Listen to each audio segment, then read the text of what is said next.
Assalamualaikum warahmatullahi wabarakatuh. Halo, perkenalkan nama saya Bilka Sofia Rashid dengan NIM G00252225 dari kelompok A5. Jadi, pada video kali ini saya akan menjelaskan terkait materi anatomi di blok 1.2 ini. Oke, yang pertama, Tok Dalang 65 tahun datang ke rumah sakit A dengan keluhan nyeri di bagian punggung bagian bawah sejak 1 minggu yang lalu.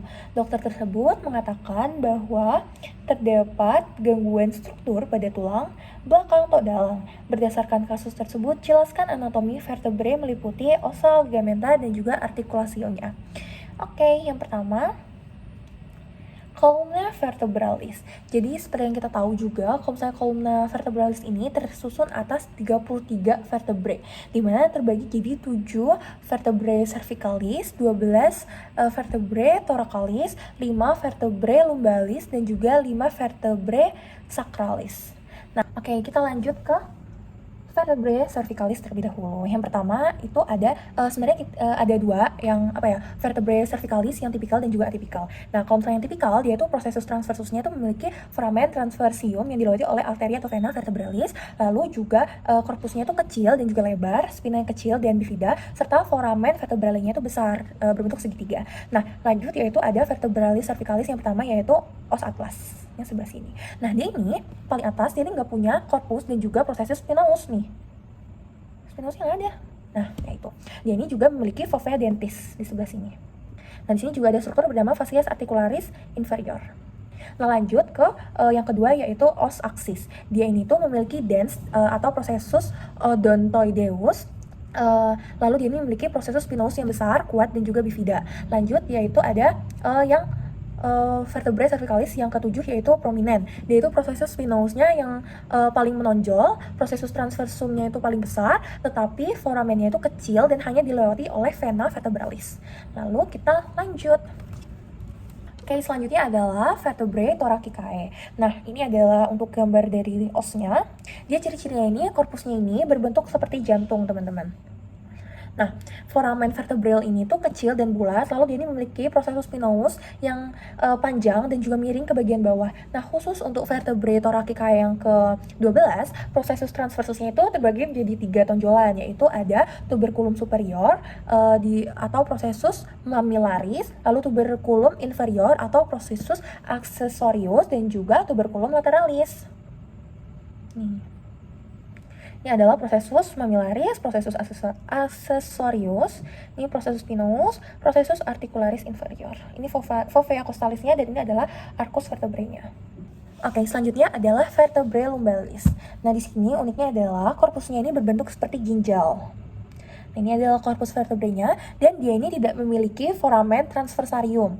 Nah, foramina vertebralenya dia ini berbentuk seperti segitiga. Buat pedikulusnya dia itu kuat, laminnya tebal, dan khusus vertebrae lumbalis yang kelima dia ini memiliki spinaus yang kecil. Bagian ventral korpusnya itu juga lebih rendah dari bagian dorsal dan kadang itu melekat pada sacrum. Nah, pada vertebrae lumbalis yang kelima ini juga dia itu terdapat ligamentum iliolumbale. Oke, kita lanjut.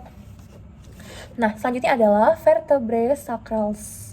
Ini os sacrum di fascies pelvina dan juga ini adalah fascies dorsalis. Nah, di sini kita bisa melihat ada struktur promontorium di sebelah sini, lalu ada linea transversae juga yang memisahkan. Jadi sebenarnya tulang-tulang yang berbeda tapi mereka ini melebur menjadi satu.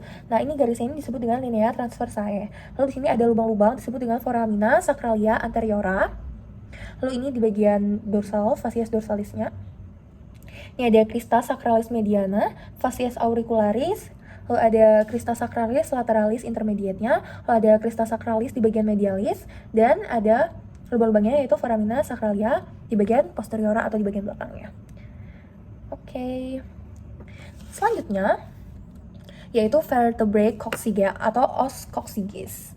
Nah, di sini kita bisa melihat di sini ada strukturnya. Ini vertebrae coccygis 2, vertebrae coccygis 1, vertebrae coccygis 2, lalu ini ada vertebrae coccygis 3, 4 dan juga 5-nya. Di sini ada struktur bernama cornococcygeum, vertebra coccygia 1, lalu ini juga ada vertebrae coccygia 2 sampai 4. Selanjutnya kita membahas terkait astrologi. Jadi di vertebrae ini tuh akan terbentuk beberapa artikulasi-artikulasio. Yang pertama yaitu artikulasio ancavertebralis atau LUSCA yang terbuat dari prosesus Uncinati VC3 atau VC4 hingga 6 atau VC7. Nah, sendi itu akan terletak di sebelah posterolateral dari discus invertebralis. Nah, prosesus Uncinati di vertebrae sebelah bawah ini itu akan bersendi dengan proses Uncinati di sebelah atasnya. Seperti ini. Nah, lanjut ada artikulasio zygapophysialis, di mana dia itu antar prosesus articularis superior dan juga inferior. Sebelah sini. Nah, ininya nih. Ini akan membentuk artikulasio zygapophysialis. Nah, dia ini memiliki kapsula artikularis yang nantinya akan menentukan sifat gerakan yang dapat dihasilkan. Oke, lanjut ke artikulasio selanjutnya, yaitu ada artikulasio atlanto-occipitalis, di mana dia ini terbentuk dari fascias articularis superior os atlas dengan condylus occipitalis. Nah, artikulasio ini itu memungkinkan kita itu untuk membuat gerakan seperti seperti itu. Jadi ini bisa dibilang dia ini kayak membuat kita bisa gerakan ekstensi dan fleksi dari kepala. Lanjut, artikulasio selanjutnya yaitu artikulasio atlanto axialis lateralis. Nah, dia ini itu terbentuk dari os atlas dengan os aksis, dan dia ini juga memungkinkan kita untuk menggelengkan kepala dengan kayak gerakan tidak seperti itu. Oke, lanjut ke bagian ligamentumnya. Jadi yang pertama di sini ada ligamentum longitudinal anterior, di mana ini berjalan dari fascias perfina sacrum hingga ke tuberculum anterius VC1 dan bagian anterior dari foramen magnum. Nah, lanjut yang kedua itu ada ligamentum longitudinal di bagian posterior. Nah, dia ini itu lebih ukurannya lebih kecil dan juga lebih lemah dibandingkan si ligamentum longitudinal yang di bagian anterior. Nah, lanjut tuh ada ligamentum supraspinale yang dimana dia itu menghubungkan ujung-ujung processus spinatus. Lalu ada juga ligamentum interspinosum yang dimana dia itu menghubungkan keseluruhan dari processus spinatus yang berdekatan, dan juga ada ligamentum intertransversalia di mana dia itu berjalan di antara processus transversus yang berdekatan. Jadi ini adalah ligamentum longitudinal anterior, ini ligamentum longitudinal posterior, lalu sini ada ligamentum nuchae, lalu di sini ada ligamentum supraspinal ya. Ini ada ligamentum flava dan juga ada ligamentum interspinos sebelah sini. Seperti itu. Baik, selanjutnya. Oke, kita lanjut ke laporan kedua. Seorang anak bernama Dudung 9 tahun datang ke IGD setelah jatuh dari pohon mangga. Ia terjatuh dengan posisi miring ke kiri. Saat ini Dudung mengalami kelemahan gerak dan kehilangan sensasi di sepanjang lengan kirinya. Dokter mencurigai adanya cedera pada plexus brachialis kirinya. Jelaskan rangkaian dan susunan dari plexus brachialis. Baik. Jadi ini adalah gambaran dari plexus brachialis. Jadi plexus brachialis itu adalah jaringan saraf besar yang menghubungkan saraf-saraf dari medulla spinalis segmen C5 sampai T1 menuju anggota gerak bagian atas seperti bahu, lengan, hingga tangan. Nah, plexus ini itu berfungsi untuk menyalurkan impuls motorik berupa pergerakan otot dan juga impuls sensorik yang berupa untuk merasakan rasa ke seluruh ekstremitas bagian atas. Nah, susunannya yang pertama adalah akar atau roots. Jadi plexus brachialis ini tuh berawal dari 5 roots, yaitu ventral rami dari saraf spinal C5, C6, C7, C8, dan juga T1. Nah, akar-akar ini tuh akan keluar dari foramen invertebralis leher bagian bawah. Dari akar ini juga itu muncul beberapa cabang awal. Nervus dorsalis scapulae C5 itu akan menuju otot levator scapula dan juga rhomboid, serta nervus thoracicus longus C5 hingga C7 dia tuh akan menuju otot serratus anterior.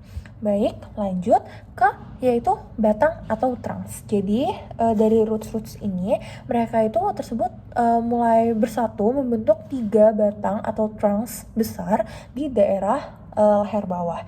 Ini ada trunk superior gabungan dari C5 dan juga C6.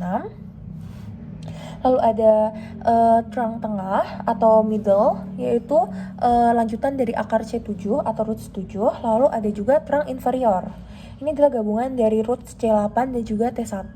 Nah, dari trunk superior keluar 2 cabang penting yaitu nervus suprascapularis C5 dan juga C6 yang akan menuju otot supraspinatus dan infraspinatus.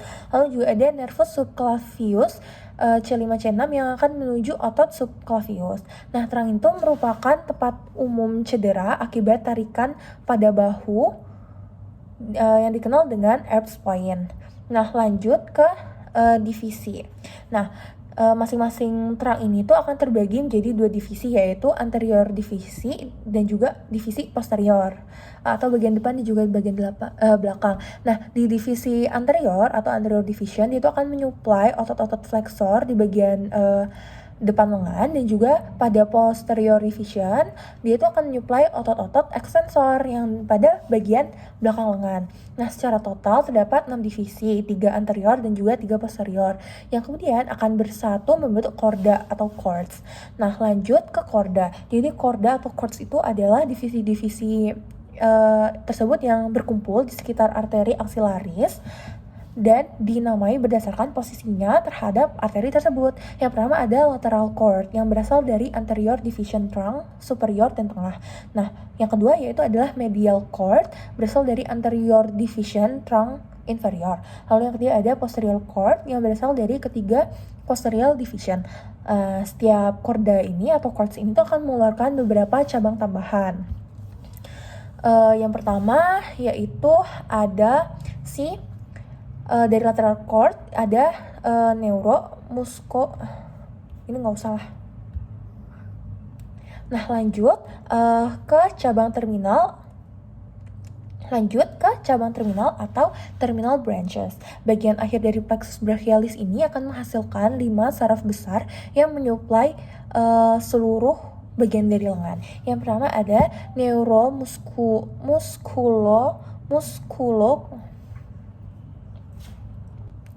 dan terakhir yaitu adalah cabang terminal atau terminal branches. Bagian akhir dari plexus brachialis ini akan menghasilkan 5 saraf besar yang menyuplai seluruh lengan. Yang pertama ada neuromusculotaneus C5 hingga C7. Ini adalah otot flexor lengan atas dan kulit lengan bawah lateral. Yang kedua yaitu adalah neuroaxillaris C5 hingga C6, otot deltoid dan teres minor serta kulit bahu. Lalu yang ketiga yaitu ada neuroradialis C5 hingga T1, dia itu merupakan otot ekstensor lengan dan tangan serta kulit lengan belakang. Lalu yang keempat yaitu adalah neuromedianus C5 hingga T1, yaitu adalah sebagian besar otot flexor lengan bawah dan otot tangan lateral. Dan yang terakhir yaitu ada neuroulnaris C8 hingga T1, di mana dia itu adalah otot intrinsik tangan dan otot flexor medial lengan bagian bawah. Seperti itu. Baik, selanjutnya kita lanjut ke laporan ketiga. Minho, 33 tahun, merupakan seorang atlet lari cepat sprint. Suatu hari ketika sedang berlatih, Minho tiba-tiba mengeluh nyeri hebat di tungkai kanan atasnya. Berdasarkan kasus tersebut, jelaskan anatomi regiofemoralis meliputi osa, muskuli, dan juga inervasi. Jadi yang pertama saya akan menjelaskan regiofemoralis di osa terlebih dahulu. Jadi ini adalah os femur ya teman-teman, di bagian dextranya. Nah, ini adalah tampak anterior dan juga posteriornya. Oke, aku bakal jelasin part-partnya ya. Jadi di sini ini tuh ada bagian kepala dari os femur disebut caput osis femoris. Dia ini bagian kepala os femur yang bersendi dengan acetabulum yang nanti akan membentuk articulatio coxae. Nah, di caput ini itu ada cekungan yang disebut dengan fovea capitis femoris. Cekungan yang dilekati ligamentum teres capitis femoris. Nah, di sini ini ada lehernya atau disebut dengan column osis femoris atau leher os femur. Nah, di sini bisa kelihatan kan ini kayak ada tonjolan yang gede dan yang kecil yang disebut dengan trochanter mayor dan juga trochanter minor. Nah, trochanter mayor ini dia itu terdapat di sebelah lateral dan dilekati oleh musculus gluteus medius, musculus gluteus minimus dan juga musculus piriformis.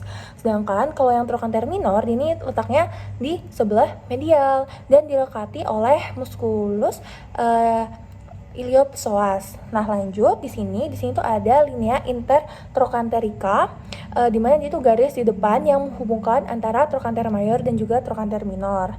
Nah, di situ tuh juga ada kayak peninggian yang kasar yang disebut dengan crista intertrochanterica, di mana dia itu ada di bagian belakang yang menghubungkan antara trochanter mayor dan juga trochanter minor di sebelah sini ya. Nah, lalu di sini tuh juga ada tuberculum quadratum, di mana itu penonjulan halus yang dilekati oleh musculus gemellus inferior, dan juga ada fossa trochanterica, di mana itu dataran yang dilekati oleh musculus gemellus superior dan musculus obturatoris internus. Nah, itu adalah part-part di epifisis proximal. Nah, lanjut kita ke bagian diafisisnya ya. Nah, lanjut ke bagian diafisisnya. Yang pertama itu ada linea aspera ini. Nah, ini garis yang dibentuk oleh labium lateral dan juga medial oleh musculus adductor dan juga musculus femoris caput brevis. Nah, lanjut ada tuberositas. Nah, ini tuberositas glutea. Ini tuh penonjolan kasar yang dilekati oleh musculus gluteus maximus. Lalu ini ada linea pectinea di garis yang akan ditempeli oleh musculus pectineus. Lalu juga ada facies femoralis tuh cekungan planum atau dataran pada posterior os femur yang menjadi dasar dari poplitea. Oke, next kita ke bagian epifisis distalis. Nah, ini tampak posteriornya kita bisa ngelihat di sini ada condylus, ini yang medialis, ini yang lateralis. Jadi ini tuh ada di bagian posterior tonjolan bulat ini. Lalu di sini juga ada fossa intertrochanterica, di mana datarannya ini berbentuk cekungan di antara condylus lateralis dan juga medialis ke arah proximal yang dibatasi oleh linea intercondylaris. Lalu juga ada facies patellaris os femur, di mana ini bersendi dengan facies articularis patella yang akan membentuk articulatio femoro-patellaris. Oke, selanjutnya kita lanjut ke muskuli dan juga inervasinya. Nah, yang pertama kita di femoralis anterior dulu. Nah, di sini yang pertama ada muskuli iliopsoas. Nah, dia tuh sebenarnya ada 3, yaitu muskuli psoas mayor, psoas minor, dan juga muskuli iliacus. Pertama kita ke muskuli iliacus dulu ya teman-teman. Nah, origonya dia tuh di fossa iliaca dan insersionya di trochanter minor di os femur. Inervasinya yaitu nervus femoralis dan juga fasanya arteri femoralis. Nah, lanjut ke muskuli psoas mayornya, dia itu origonya di processus transversus di corpus dan juga discus intervertebralis. Insersionya dia di trochanter minor os femur. Nah, inervasinya dia itu plexus lumbalis dan juga fasanya arteri femoralis. Oke, next kita ke musculus quadriceps femoris sebelah sini.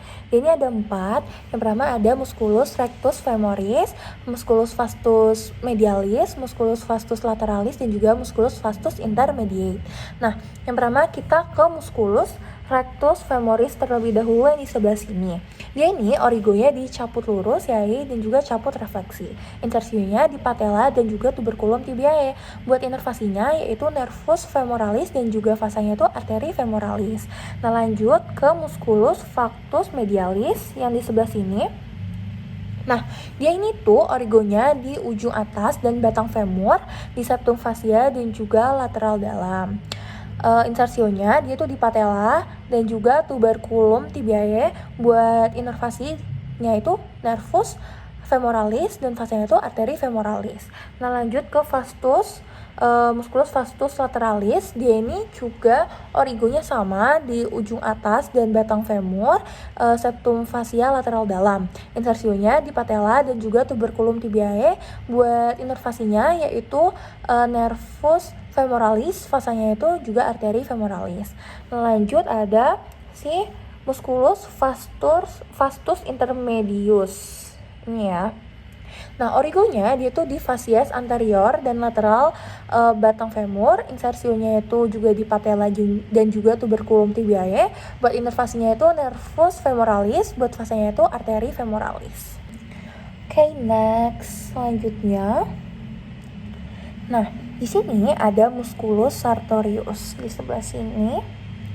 Nah, origonya dia ini di sias, insersinya di condylus medialis ostibiae, inervasinya yaitu nervus femoralis dan juga fasanya arteri femoralis. Nah, lanjut ada musculus tensor fasciae latae sebelah sini. Dia origonya juga di sias, insersinya ini di condylus lateralis ostibia, lalu inervasinya yaitu nervus gluteus dan juga fasanya arteri circumflexa femoris lateralis.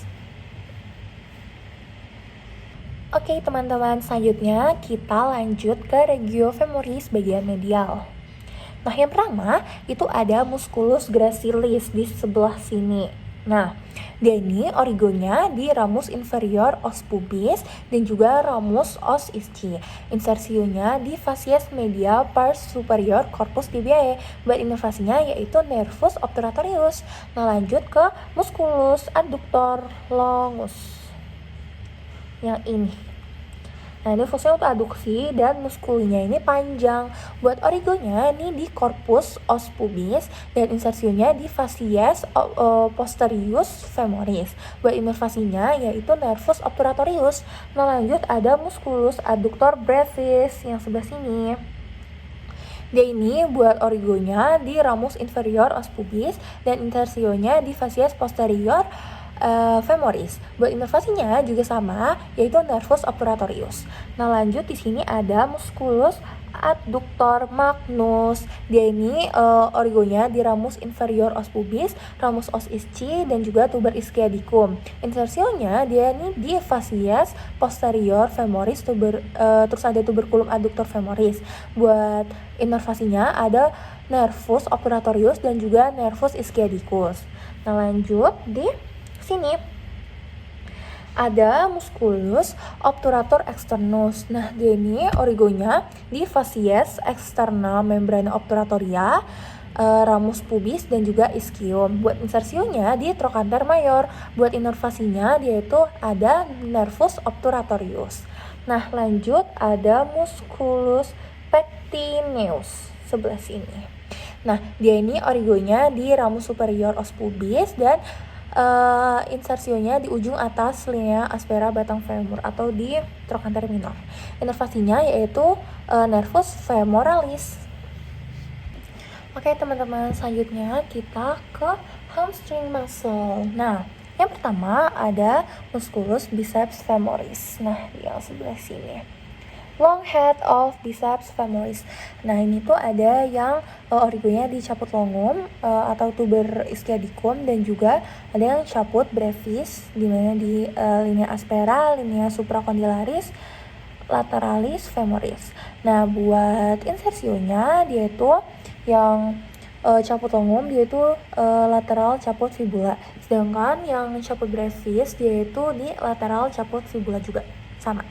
Nah, buat inervasinya dia itu pars tibialis dari nervus ischiadicus dan juga pars peroneus communis nervus ischiadicus. Lanjut ada musculus semitendinosus yang sebelah sini. Nah, dia ini tuh origonya dari tuber ischiadicum, insersionya facies medialis tibiae di bagian atas dan inervasinya yaitu nervus ischiadicus. Begitu juga dengan si nervus musculus semimembranosus yang sebelah sini. Nah, origonya dia juga di tuber ischiadicum, buat insersinya di condylus medialis tibiae dan juga inervasinya yaitu nervus ischiadicus.